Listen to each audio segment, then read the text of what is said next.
Good afternoon, Sage Street Bobcats, and welcome to SagePOL, your destination for actual commentary on relevant news. My name is Darius Rahmanian. And I'm Jake Nipper. And we're your today's hosts for this episode of SagePOL. SagePOL is always intended to act as a fair platform for discussing political, economic, and social issues through a lens of logic and respect. We have two guests on the show today. We have the Sage's opinion editor, Aine Kern. Hello. And Aydin Erol, returning from the Middle Eastern Madness. Yo. So they're both bright minds, and I'm glad to have them on the show. They're going to offer unique perspectives on the issue that we're going to discuss today, which just so happens to be the Parkland shooting. And everybody knows about this. It's the biggest thing in the headlines. It's been popping off for sure. It's a tragedy. And so, just to start off, let's just talk about the facts around the issue, what happened exactly. And so, essentially, on February 14th, 2018, an ex-student from Marjorie Stoneman Douglas High School opened fire on campus with an AR-15, and he ended up killing 17 people, a mixture of students and staff. And 3 hours later, he was arrested. And as he was trying to escape by essentially blending into the crowd, he was arrested. And he's still alive, surprisingly, because usually that doesn't leave the shooter alive. And he also injured tons more people. So this event has sparked tons of debate and uproar and outcry over a plethora of issues, and has sparked it's putting senators and congressmen kind of on the ropes. They're being pressured by their constituents very much. And obviously this brings up some of the most age-old topics up for debate again, such as gun control, mental health reform, that kind of thing. So, why don't we talk first about the facts? I think every good conversation does start with the facts, especially if we're here to have a good debate, and I think you should start off, Anya. Okay, so NPR reports the shooter as being the subject of, as he was growing up, dozens of 911 calls and even 2 notifications to the FBI for troubled behavior, some even coming from his mother. So the classmates and the community were very aware of the misbehavior and misdemeanor in this shooter's past, and his name is Nicholas Cruz. He was expelled from the high school. He would later come back to terrorize, and he was known to self-harm. He was 19, so he was not in a positive headspace, and he unfortunately fits what's becoming the typical background of these mass shooters, like the guy from Las Vegas and the man from Virginia Tech. So, in terms of how he acquired the gun, he got it legally. In Florida, the laws aren't as lenient as Texas, but they're not nearly as strict as in California.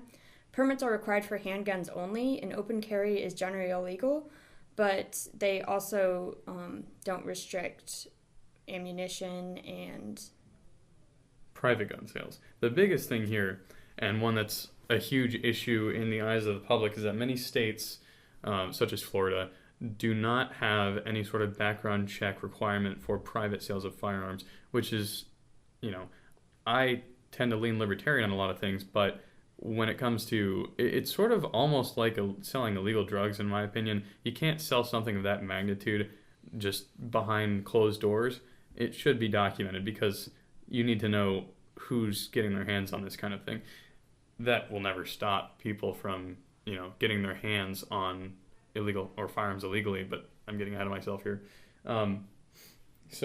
Essentially, Florida is pretty straight down the middle when it comes to gun laws, and right now, if you examine sort of the issues that a lot of politicians are bringing up with gun legislation right now, the left and the far left is pushing for essentially complete overhaul of the legality of firearm owning in the Second Amendment. Some people want to ban firearms entirely. Most Democrats are starting to vocalize their opinions on just banning assault weapons.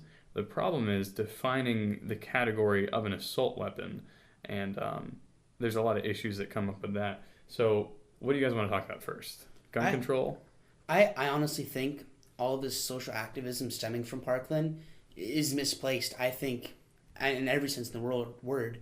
I feel at this point, when we've gone through these motions multiple times, I feel just from watching, not even coming from a political perspective, just watching the news as a viewer, as a spectator of these events, it just seems that the media is endlessly capitalizing off of the suffering and the trauma of these people. You go onto Snapchat and you scroll over to the news page, and constantly there's always a story or not about the shooting. Yes, it's a very relevant topic in our society, but there's a fine line between exploitation and news coverage. And I think at this point it's really been pissing me off, to be honest. There's a saying that kind of gets thrown around when something like this happens, and it's never let a crisis go to waste. And what that essentially means is use a crisis for fodder for your arguments and your own agenda politically. And that's kind of a very gray area to be in, because you don't want to, obviously just sit on the sidelines while bad things happen and just not pass any sort of legislation that would, keep shootings from happening. But at the same time, you don't want to twist the facts and exploit a tragedy for your own gain. And people, when a tragedy like this happens and people are very up in arms about things and are in an emotional state, nobody wants to listen to the other side. Would you guys agree with that?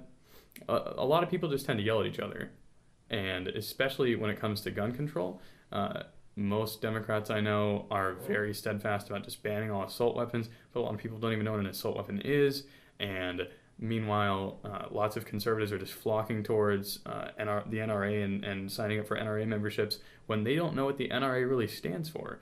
The NRA is an organization, like, I'm a gun rights advocate, but I would never support the NRA, and there's a reason for that. The NRA is a lobbying group for the gun sales industry. So they're essentially an economic interest group. And if you notice their demographic, and if you look at the statistics of the amount of citizens who admit to owning weapons, and then the amount of weapons in this country, firearms specifically, the amount of firearms per capita is very large, but the amount of homes that actually have firearms is very small. So what that means is people tend to hoard lots of firearms in their homes, and certain families have lots of guns and other families have no guns. The NRA realizes that if any sort of restrictive legislation was to pass, their biggest customers may be lost to them, because that's a very small percentage of people that are their most dedicated buyers of weapons. And so all they are is an economic interest group trying to keep the gun industry alive. That is, a valuable pursuit, because you don't want the gun industry to die, or else our technology gets outdated. But they're resistant 100% to any sort of common sense gun legislation or any sort of change, any just fresh general, look at sort of where we are as gun rights goes in the U.S. Anya, I know we tend to disagree on this topic. I'd like to hear what you have to say about gun control and your stance on the topic, what you think could be done to, help either quell or stop mass shootings and that kind of thing. So we have done that dual article in the past, and back then, I know my opinions have changed since, because back then I thought that anyone who was opposed to gun control was just blaming it all on mental health.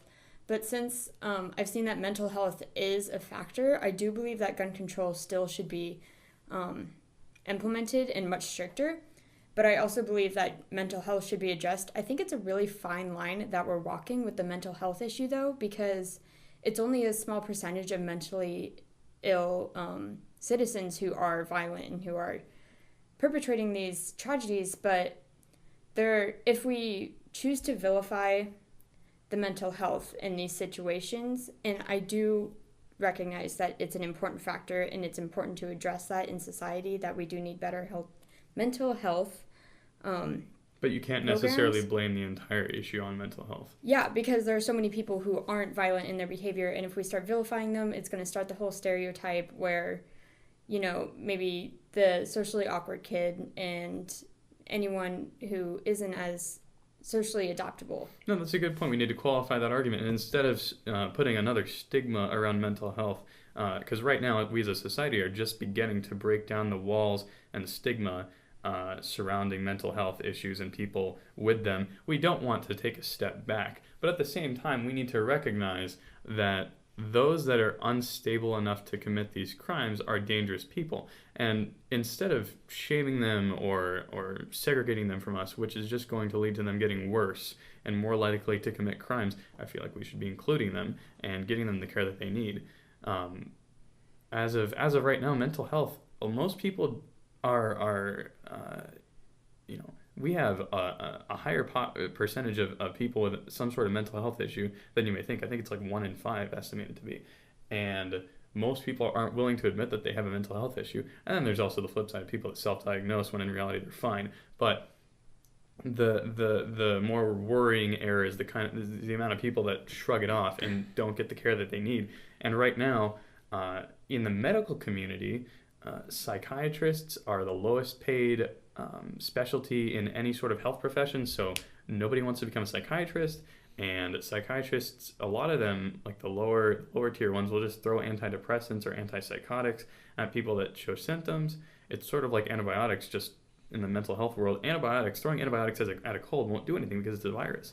Throwing antidepressants at someone who has a different mental illness is not going to solve their issue. And it's been almost proven that antidepressants only work for severe depression, which is caused by a chemical imbalance in the brain. Mild or moderate depression is usually caused by factors that are not physiological, but rather social. And so I guess my point here is that mental health is more of a societal issue than just a safety issue. In order for us to evolve as a society, we need to recognize that mental health is an issue and that we need to get the comprehensive care that people require, or else we're going to have more bad apples rise up and finally lose it and start committing shootings. And so would you say mental health is a greater factor in school shootings or gun control? No, I still believe that the lax gun restrictions are a huge problem, because Nicholas Cruz, he had a spotty background, obviously. The FBI was notified of misdemeanors and everything, and even with all these red flags in his background, the gun provider had no problem with selling him a weapon. So right. So I think that speaks to a major issue in the background check process and what qualifies someone to be able to purchase a gun, or rather what excludes someone from being able to purchase a gun. I think you'd agree on that? There's a problem in yes. our background check process. Especially with, and states' rights are so important, but because it's so individual to the citizens. But I do believe that there should be a baseline where, like, you can't have a state that isn't going to implement background checks. So it should be federally regulated rather than state regulated. To a degree, and then have a baseline, a foundation of gun control, and then the states can go off of there according to their people. Because I know in the South, with gun country, they're not going to be as welcome to change or major change as like California or Washington would be. So maybe from what I hear you say, we should establish a minimum gun control requirement on the federal level, and then have the severity or the strictness after the fact be determined by the state, so that we have a baseline of strictness that all states must follow in order for just us to guarantee public safety. Yeah. And it's hard because national change is easier implemented if it starts at states and then builds to the federal level, but I feel like this goes back. I think that definitively that there does need to be gun regulation. And more importantly, I'm a big gun rights activist. I think, not activist, but I do believe there's a very large degree that, this is an economic decision you're going to make. You have every single right as denoted by the Constitution of the United States to own a firearm for whatever reason you need to be, as long as it does not harm the citizens. I mean, there's a reason why you can't buy an M16 or Tomahawk missile, which are completely military-grade weapons, and the M16 itself is a variant of the platform of the AR-15, which is fully automatic. And the reason why the AR-15 is semi-automatic, but the M16 is either select fire or fully automatic. And the reason why the Supreme Court, the reason I think that politics is such a stale view to take gun control as now, as just purely black and white. I think the angle which we need to take from it now, it needs to be fresh, because we're just going to keep having the same conversations over and over and over. And definitely relating this more back to Sage Creek than anything else in our local area, it's frustrating to be in the classroom and have people just be generally misinformed. Maybe it's the level at which we are discussing gun control that brings up these topics, but people, and I've definitely heard people say this is a fully semi-automatic assault weapon. Fully semi-automatic is a complete misnomer. And it's disheartening to hear, because you can have all of your facts and I can have all of my facts and we can agree to disagree. And when people throw around nomenclature like high capacity or high caliber, stopping power, rate of fire, and these things they've turned less into facts and more into buzzwords. The AR-15 runs on the .223 or 5.56 millimeter caliber. It's actually a small caliber bullet. It's as low as you can get in the mid-range caliber range of firearm, yet every politician loves to call it a high caliber weapon. That it's a fear-mongering tactic, in my opinion. It's a term, and for me, I'm a big constitutionalist, and I think the Supreme Court definitely has, when it rules on a decision, we either take it or we leave it. And if tomorrow the Supreme Court decides AR-15s are illegal, I may be a citizen, I may have my own opinions, I may have my own voice, but then again, the Supreme Court knows the Constitution better than any of us. That's why they're nominated, that's why they're appointed, that's why the Senate approves of them to be elected to such a powerful position within the United States government. It's because they know the Constitution, and if they ban it, well, that's them interpreting the Constitution through the power of judicial review. And honestly, I don't think the AR-15 should be banned. That's just my personal opinion. I think modifications that are specific to amplifying the firepower or the rate of fire of the AR-15, which has been proven through the availability of bump stocks, which I honestly forget what they do, but they've already proved that bump stocks do improve the rate of fire of the AR-15. So if a state decides to ban a bump stock, then go ahead. That's your state right. You can deny that service to a citizen in order to keep other citizens safe. But should the entire platform itself be completely banned? No. And I completely agree with you, Aine. When people say it's a mental health issue, it's a misinformed saying. It's not one or the other. It's a very gray issue, and it's That's very multifaceted. That's why we need new perspectives on gun control, because we're just throwing the same stuff out there, and it's just really annoying, and we're not getting anywhere. In my opinion, these protests won't get us anywhere either. You can walk out all you want, right? But if you're not educated on the subject, you're walking out. Let's get to that in a second. Yeah. Still on the topic of gun control, I think Aydin's got something to say. What I've seen, at least from a lot of these mass shootings, a lot of these guys aren't that familiar with guns. Some of them haven't even fired a gun until they went to, kill people. They just go to a store, they buy it, how it is made from the manufacturer, and they start going. And a lot of times, they aren't modified at all. And the modifications are usually for the intent of competition grade. And a lot of times, bump stocks aren't used for competition shooting because it makes your aim very awful. And what I believe is manufacturers should make their guns harder to control and much more inaccurate. That way, if someone who actually uses it, say for competition grade shooting, you need to buy match grade parts. You need to buy expensive parts. And that's not something somebody who snaps, who wants to go kill a bunch of people, they can't just go to a store and buy match grade parts and install it right away in the course of a few hours. That's a really good point. And one of the things that manufacturers could also do is just limit where they sell their firearms. Obviously, their businesses, and they need to make as much profit as possible. But when you're selling AR-15s at Walmart, that's kind of an issue, because anybody can walk into a Walmart at the age of 18 and purchase a firearm, depending on what state you're in. And so that kind of worries me. And this is coming from someone who's pretty firm on gun rights. I feel like the only places where quote unquote assault weapons should be sold are licensed Dealers. Obviously, like Walmart in their guns department are obviously they're licensed dealers, but they're not dedicated dealers of firearms. They're part of Walmart They're not Corporation. knowledgeable. You go to Walmart, you go to the video game section, example, you ask them about a video, I'm like, I don't know. It's like, they're not, they're there to do their job. They're there to sell a product Yes, and give you customer service. I've been in the Walmart hunting section before to buy like cheap ammunition for my uncle and I to go shooting quite a few times.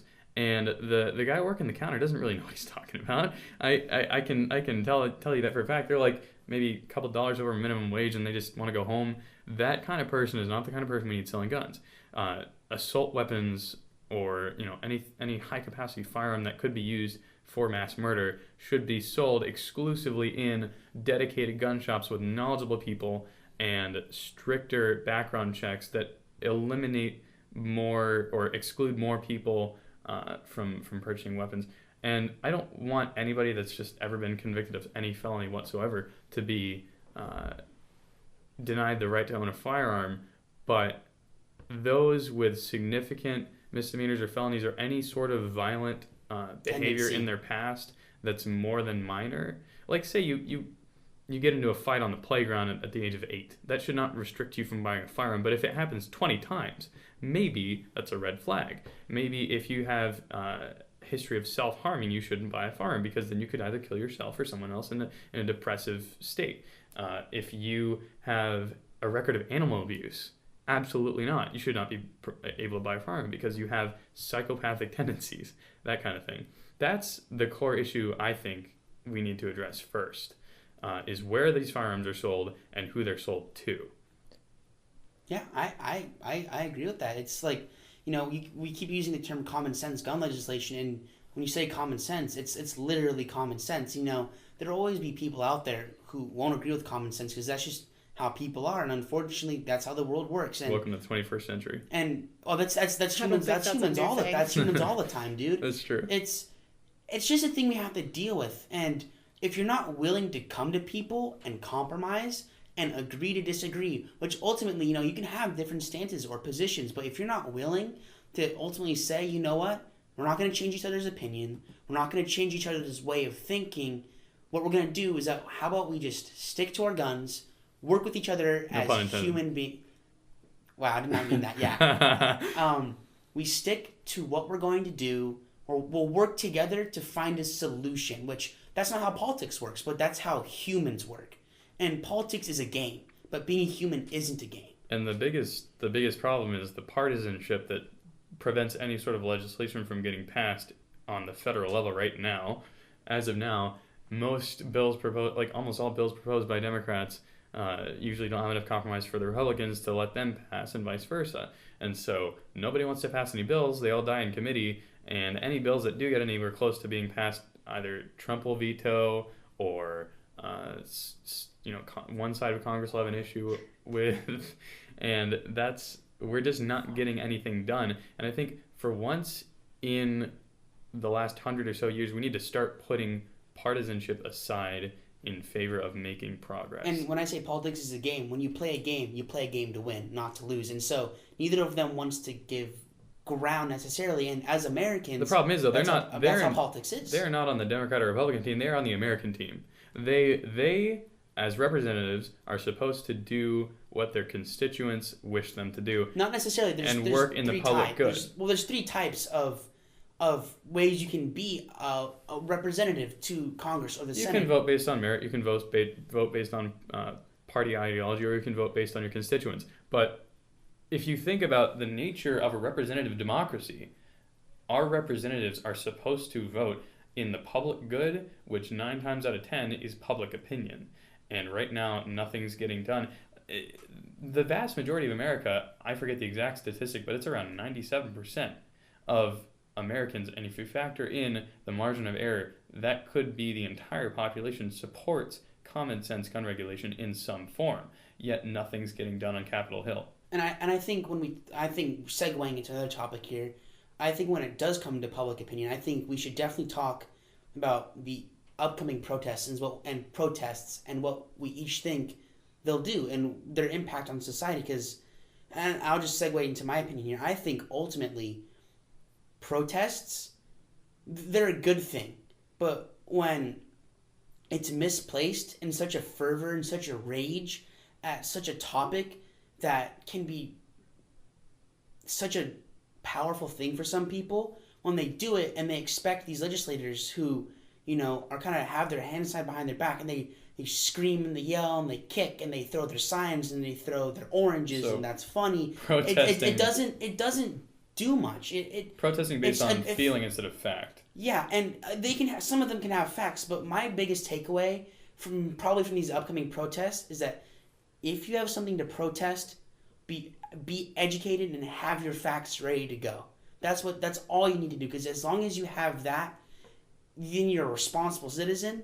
You know what you're talking about, and then you have your justification to protest all you want. It's a First Amendment right. I'm not saying don't protest. I'm just saying on the Sage Creek level, I think an interesting thing is, if anybody remembers the protest against the DACA repeal or Trump or whatever it was last year, early 2017, there was a walkout on our campus, and lots of people left, and a lot of people didn't even really leave for political protest. They just wanted to walk out of class, and that's just kind of a shame, in my opinion. Does it? You got anything to say about that? Because I know, and just before we preface, I know you are a very big advocate, and I know you're a good activist when it comes to this kind of stuff, and I really do want to hear what you have to say about this, Anya. I think when it comes to protests, it's a really good way of showing a mass movement and a mass opinion. And I think that this upcoming protest isn't so much a protest of emotion. I think we had the time to be angry and to be enraged after Las Vegas, and now it's a protest of determination.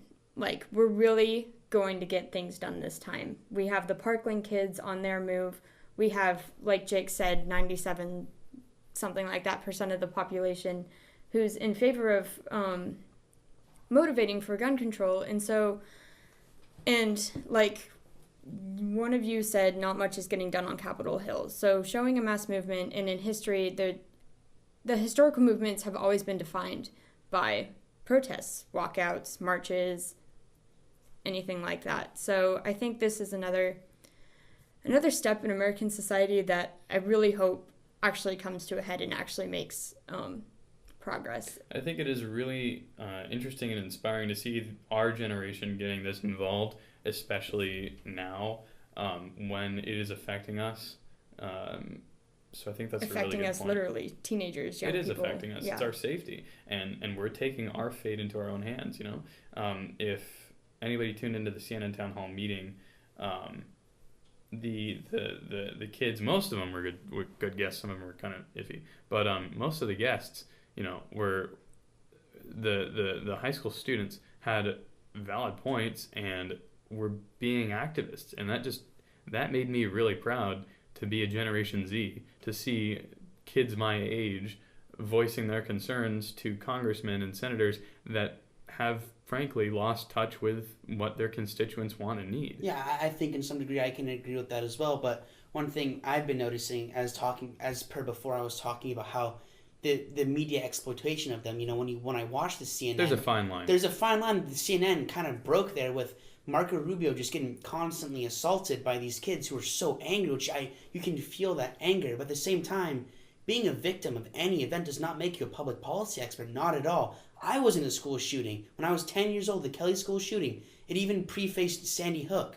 And here I am, 8 years later, and of almost a full-grown adult. Not full-grown. Getting there, probably not. But here I am, a gun rights activist. I didn't let it affect me to the core where I was 10 years old, and my parents didn't care. My parents were scared for my safety. And the biggest point is that you don't claim to be an expert. And I'm not an expert. I sit here and I'm talking to you from the heart, maybe with feeling, kind of being hypocritical there, but with feeling, but also coming from the perspective of a student who just wants to see things change, but change in a way that that makes sense. That makes sense to everyone, whether it's common sense gun legislation. But to me, the protest just seems such an easy way, such a get out of jail free card from ignoring the issue that the same kids who go out there protesting are the same kids that will come to school the same day. And I'm also a perpetrator of this that will come to school the same day and not help the weird kid, that will sit there, make fun of the weird kid, that will make these jokes, that will... So it's sort of a red herring for getting away from the real issue. Perpetrate a toxic environment. Yeah.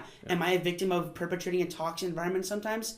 Yes, I am. Nobody's perfect. Nobody's perfect, but at the same time, these kids claim to be perfect. They claim their opinions to be the pinnacle of what activism is, and I completely disagree. I think our legislators they need room to breathe. Well, I would argue that a certain amount of voice from the kids is necessary to get senators and congressmen off of their asses, so to speak, because right now they're just sitting there waiting for nothing to happen. Nobody's compromising, nobody's negotiating on putting any sort of bill onto the floor, but right now we're having grassroots pressure. And the biggest force is the next generation, the kids, because where are the congressmen going to get their votes from? Us. We are going to be one of the largest waves of voters in the last couple decades. Like, we are going to determine the fate of these congressmen. So just by self-preservation, they're going to have to listen to us, or else they're not getting their office back. So the next topic we're going to address is the definition of an assault weapon. And I think this is really interesting because so a lot of people are calling for, if you don't know, Bill Clinton signed into law federally an assault weapons ban in 1994. Well, actually, it was pre-1994. It expired in 2004 and was signed in 1994. So this assault weapons ban defined an assault weapon, or at least an assault rifle style weapon, as a semi-automatic rifle able to accept detachable magazines and 2 or more of the following. So they have to have 2 or more of these following attachments or features to be classified as an assault weapon and be banned. They have to come from the factory with a folding or telescoping stock, a pistol grip, a bayonet mount flash suppressor or threaded barrel designed to accept the flash suppressor, and a grenade launcher. Now, seeing as grenade launchers are not... That escalated really quickly because, like, you're going from, like, a pistol grip, and you got grenade launcher. You're going full Rambo right there. You can't really own a grenade launcher because those are destructive devices and have no sporting purpose. You can have a grenade launcher. You can't have explosive grenades. You can have smoke grenades. Okay. And if you hit somebody with that, that's probably going to break a bone, but it's not going to kill them. That makes sense. But still, it's like you're jumping the wheel here. So that just made me laugh. If you just think about the definition of an assault weapon, it's almost completely arbitrary in that if you have a folding or telescoping stock and a pistol grip, you violated the law. In what world does a folding stock and a pistol grip increase the amount of increase the rate of fire of a firearm or the potential accuracy of a firearm? I want to bring this up. So the AR-15 from virtually every manufacturer comes from the factory with a flash hider and a pistol grip. The platform is designed with a pistol grip, and you can't have it any other way. And you could remove the flash hider, but then that's really bright. That would be very bright, and so that would actually be a hazard for anybody on a shooting range. And so, if you're and a bayonet mount, do you think school shooters are gonna start stabbing people with bayonets? Honestly, and so, but here's my point, right? Well, I mean, let's slow down. Like in the realm of madness and anger and homicidal rage, like dude, this dude could be coming at you with a bayonet. Who even knows, dude? Like, they're gonna kill more people serious. By shooting more people, okay. So if anybody doesn't know, there's a very common substitute to the AR-15 on the U.S. domestic market of firearms called the Mini 14. And it is a 5.56 millimeter assault rifle, quote unquote, that fires the exact same caliber and does the exact same thing as an AR-15. The thing is, it's got a unibody wood stock, so it looks more like a hunting rifle, and it's based off of the M14 platform from the 1960s, except it's just got a smaller caliber. It does not have a pistol grip. You hold the stock like you would a traditional hunting rifle, and it's, by this definition, from its factory configuration, would not be considered an assault weapon. And so my question is, why would you ban one thing that does all of the same things another thing does and not ban the other thing? Well, that's a weird way of saying it. That's constitutionality. We read about this in AP Gov. The Supreme Court has already ruled you can't ban one thing of the same degree and not ban anything else. You can't be subjective to what you're banning. Yeah, if you this ban is how one the thing, you assault gotta ban weapons all of things. and All of the things. And that's what the assault weapons ban was written to be. And it was written by politicians that probably have virtually zero experience with firearms. And so this definition is arbitrary and does not prohibit one thing that does the exact same thing as another thing that is banned. And I just find that completely counterintuitive. Now, if you're going, and many Democrats are calling to reinstate the assault weapons ban. And what it does is just ban some firearms that do the exact same thing as others and leave the others untouched. It also is mainly just a protectionist trade bill, because let me tell you what it does. The assault weapons ban banned all imported assault weapons, but essentially left domestic ones legal. So AR-15 manufactured by Colt, legal. Chinese knockoff, illegal. Any AK-47s manufactured outside of the U.S. soil, illegal. Any AKs manufactured in the state of Florida, or any other state for that matter, completely federally illegal. It was just a protectionist trade bill to encourage manufacturers to make more firearms on U.S. soil. And I think anybody that thinks that this bill will be productive to reinstate is just fooling themselves. I mean, I'd love to hear any other opinions on this. Keep in mind, there's one currently going in California where they ban a very large list of firearms, ranging from pistols that are .22 caliber, which is extremely hard to kill somebody with. It's a varmint cartridge. Yeah, all the way to higher rounds, like 50 caliber. And these are foreign weapons. So they are not banned in the hopes of stopping gun violence. They are banned, like you were saying, to... It was a protectionist trade agreement in order to stimulate domestic manufacturing. And that's just hiding that kind of bill under the premise of public safety. Yeah, it's hiding economics scummy. underneath progressivism. It's very scummy. And I don't understand why anybody would think that this bill has any right to exist anymore. And people will quote the statistic that, mass shootings went up 200% after the bill expired. There are so many confounding variables that could contribute to such a statistic coming into fruition. If anybody's ever taken AP stats, they'll know. Making that kind of claim is just foolish. What about the rise in mental health issues or the rise in antisocial personality disorder in young teenagers that causes a lot of these people to, snap and want to shoot up the school? You got anything to say about that, Anya? I don't really have a problem with more bans on guns. I would prefer that, actually. And I see where you're coming from with the, you used it to, nurture more domestic manufacturing. But honestly, if it makes it harder for people to get guns, I don't really have a problem with it.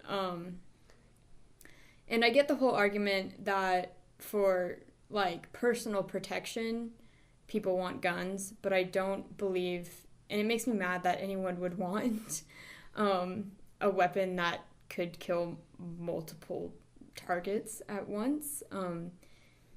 And, I know people hunt for a hobby, and, I'm not gonna, judge you for that. It just bothers me. But No, that's your opinion. That is true, and that's a valid opinion. Vilified. No, valified?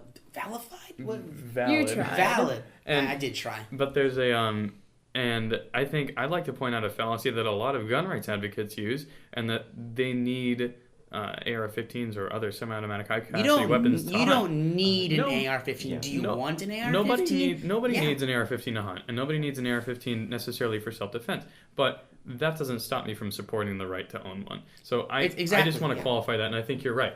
Hunting is a very poor excuse for owning a firearm like that.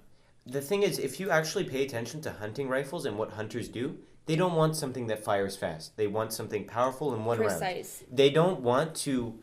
When they're killing an animal, they don't want to ruin the animal because they want it to stay pristine for trophy reasons. So a lot of hunting rifles are one-round fed, cheap rifles because it's cheaper. They don't want to go out and spend all that money for an AR-15. And they're usually much bigger boards so that they fire larger caliber with more quote-unquote stopping power. I know that's not a real term. Anybody who knows anything about guns knows that stopping power is not a real term. But just for the sake of simplification out there, larger, big bore calibers that fire single shots are easier to use. You don't have to worry about a follow-up shot because you're going to kill your prey in one shot. And so that is what hunters use. And so there is a large fallacy in gun rights advocacy groups out there. I definitely agree with a lot of those points, but I think the fun thing and the kind of the weird kind of quirky thing about America is that we still have the right to do so. That's right. And a lot of gun I'm brain farting over here.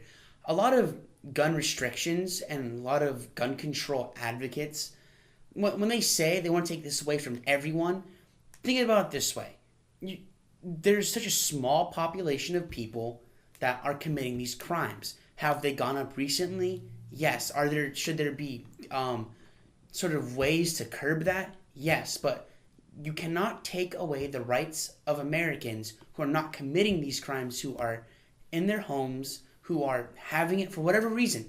Because if it's constitutional, if it is legal, they don't really need a reason. That's their property. Right. That is their right to buy the weapon. Do they need to explain it to you? No, not really, because that's theirs. They use their money for it. Unless they committed a crime, which that should be completely. You should not have a right to say blah blah blah blah. No, you committed a crime with this weapon. And I think going back to our previous mental health issue, and sorry, coming off of assault weapons here, is that you should definitely, there should be a federal law, or at least a state-supported law, majority state-supported law, that gets you in trouble if you are a sane legal citizen that owns a firearm and someone of any mental state comes and uses your firearm to commit an atrocity or even commit a homicide. You should get as in equal trouble as they should. That's already a law. Yeah, that's already a law. I'm stupid. I'm out here saying stuff that's already there. You're fine. No, but that's logical. If you are an accomplice to a shooter by providing them with a firearm, you deserve not capital punishment, but criminal punishment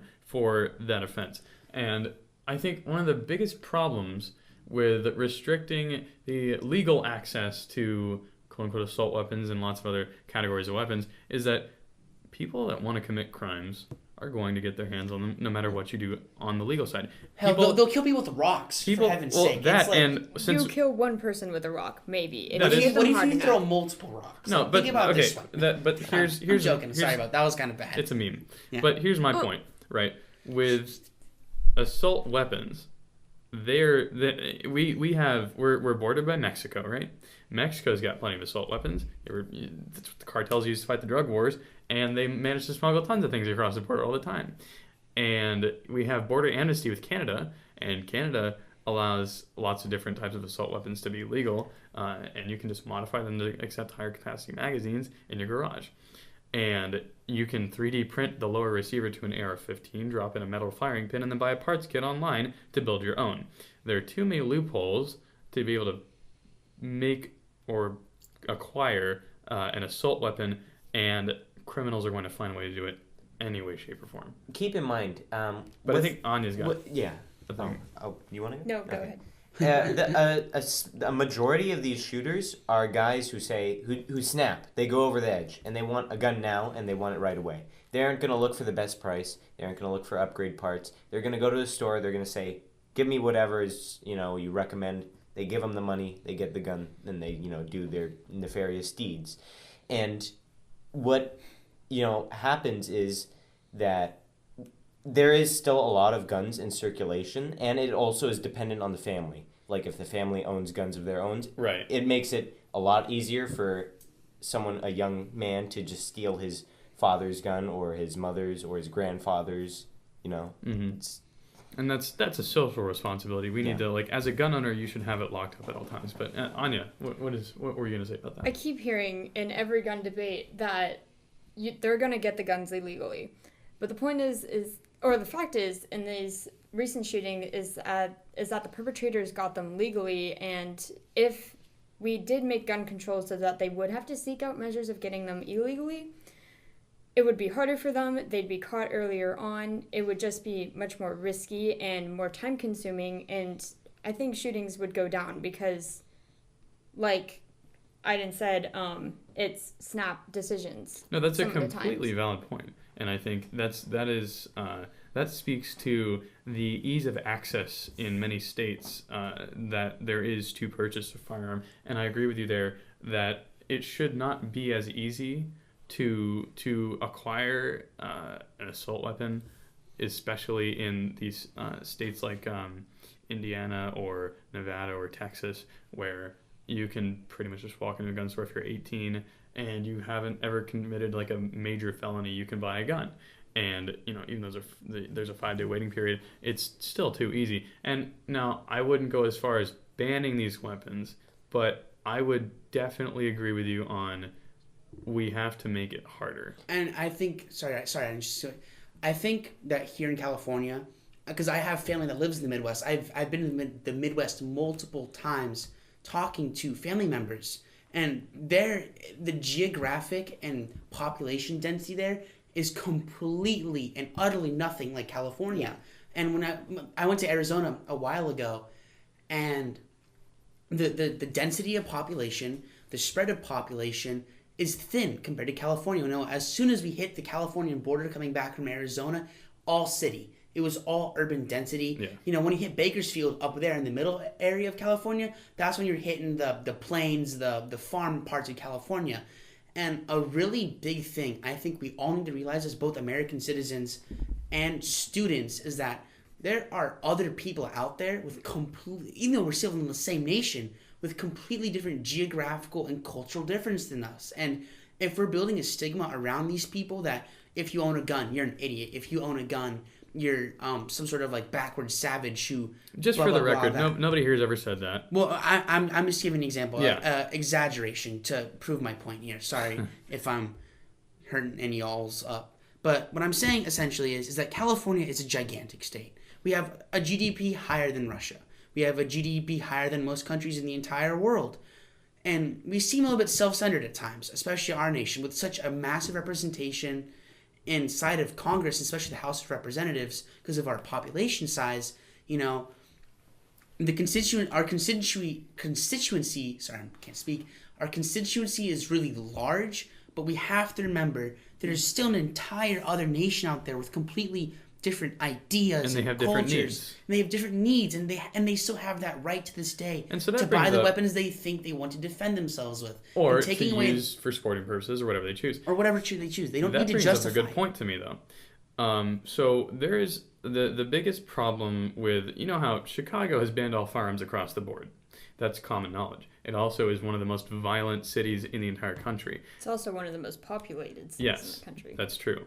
And so that, I think Chicago as a city is perfectly fine with completely banning the sale and ownership of guns in their city. It's their right to do so, and maybe their situation with their population and crime rates warrants that. But what people do to get around these laws, is just go to Indiana, which neighbors, Illinois, and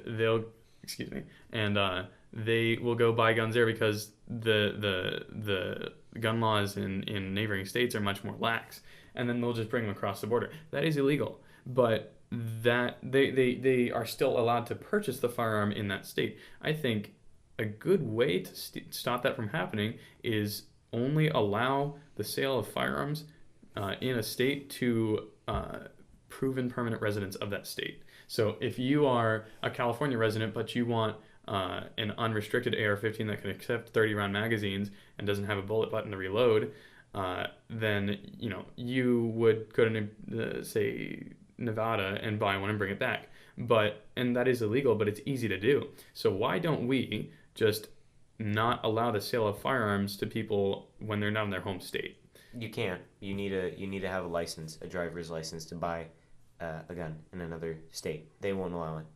You have to get a license. So you have to ditch your old license, get a new one, which is a process that takes several months. It's already in place. But you can still go to Nevada, find a guy who's selling his old rifle, that's full auto, buy it on the cheap, and take it back to your state. That's still illegal, but you can still do it. Hey, So it ain't illegal if you ain't caught. That's the problem, is that a lot of these sales and private transactions are not mandated by the government. But we've been talking long enough, guys. Anybody have any final comments before we move on to our final topic? Remember, if you're ever in a debate, you can always agree to disagree. You don't have to win. We're humans. We're not playing a game. You're not playing a game to win. You're here to have ideas, circulate ideas. For any topic, don't be stubborn.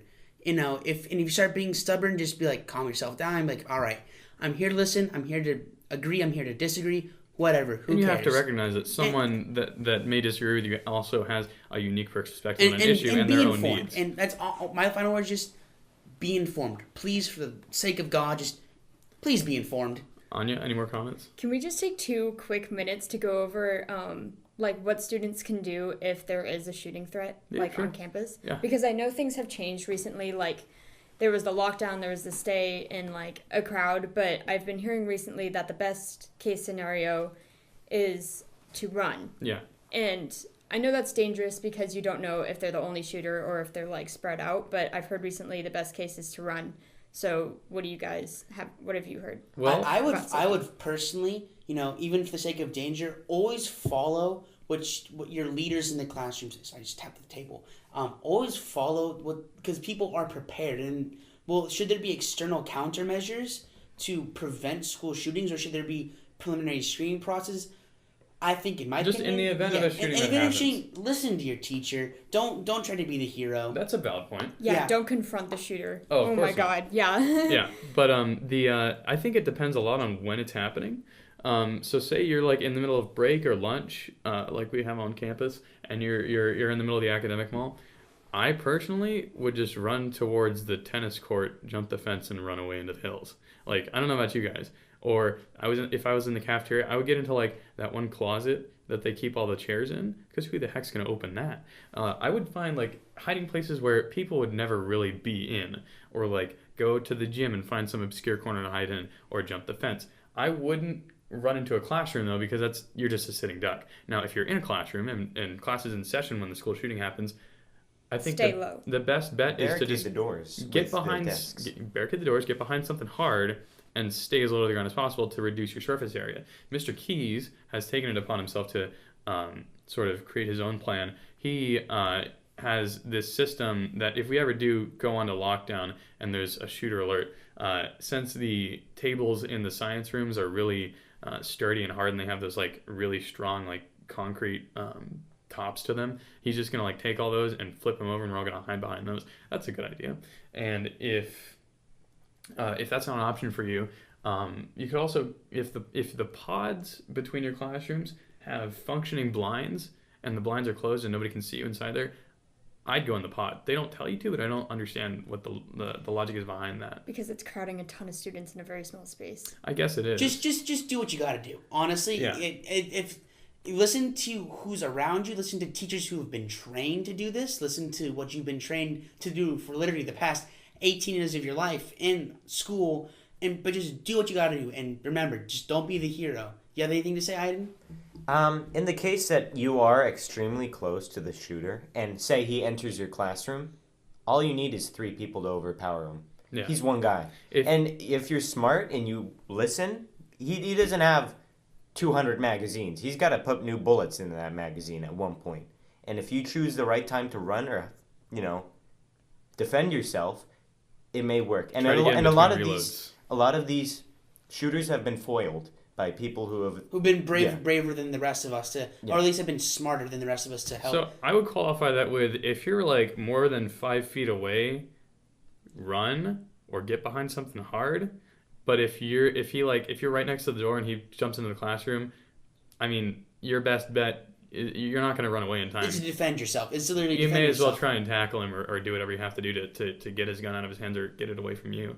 And so it all depends on the scenario. Just honestly, I'd follow my instincts. But honestly, and we'll never really know. And hopefully, we'll never have to know. Yeah. Well, finishing off with that, and hopefully, guys, we'll never have to know. But I'm Darius Rahmanian. Well, I want to talk we're doing the closing. All right, continue. We got to talk about one more thing. So there's obviously this tragedy is terrible, and there, for most people, we all just focus on the bad. But there's a couple moments that I've read about that personally brought me a little bit of humanity and made me proud to be a human being. There are 2 people in particular at the Parkland shooting that have demonstrated amazing heroism and bravery, and I'd just like to share their stories with you. Aaron Feis, or Face, F-E-I-S, I don't know how to pronounce his last name, a soccer coach and commissioned security guard at the Parkland shooting. used his own body as a human shield and saved 2 girls from getting shot. He took 2 bullets and died in the hospital when the shooter confronted him in his room, and he saved 2 girls' lives. And he did so without asking for anything in return. He did it without asking questions, and he did not hesitate. And I think that was absolutely remarkable. And then there was also a 15-year-old freshman named Peter Wang, I believe, and he was a JROTC student, which is the Junior Reserve Officer Training Corps, which is essentially a pathway for high schoolers to begin commissioning themselves as an officer in the armed forces. It's a program for people to join the Army as an officer or any other branch of the military. And he held open a door to allow dozens of students to escape while the shooter came through a hallway. And instead of running out the door himself, he held it open for other people to get out, and he was shot. And he died in the attack. And when the community heard about it and the military community heard about it, they made sure that he got a funeral, a military funeral with honors. With full honors. Yeah. And I think that was remarkable, and that just kind of that made my week, and that made my month. And so, as a final saying here, if you see something, say something. I'm Darius Rahmanian. Jake Number. Aine Kern. Aydin Erol. And thank you guys for watching this week's episode, or I should say, this episode of SagePOL.